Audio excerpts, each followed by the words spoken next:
الرحمن بن عابس نے بیان کیا، کہا کہ میں نے ابن عباس رضی اللہ عنہ سے سنا اور ان سے ایک شخص نے یہ پوچھا تھا کہ کیا تم نے عورتوں کا نکلنا عید کے دن حضرت صلی اللہ علیہ وسلم کے ساتھ دیکھا ہے؟ انہوں نے کہا کہ ہاں دیکھا ہے، اگر میں آپ کا رشتہ دار عزیز نہ ہوتا تو کبھی نہ دیکھتا، یعنی میری کم سنی اور قرابت کی وجہ سے حضرت مجھ کو اپنے ساتھ رکھتے تھے۔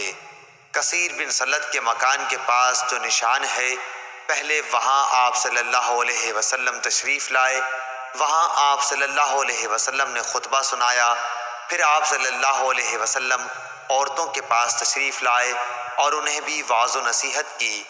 آپ صلی اللہ علیہ وسلم نے ان سے خیرات کرنے کے لیے کہا، چنانچہ عورتوں نے اپنے چھلے اور انگوٹھیاں اتار اتار کر بلال رضی اللہ عنہ کے کپڑے میں ڈالنی شروع کر دیے۔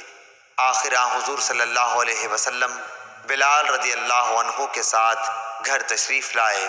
صحیح بخاری حدیث نمبر 863۔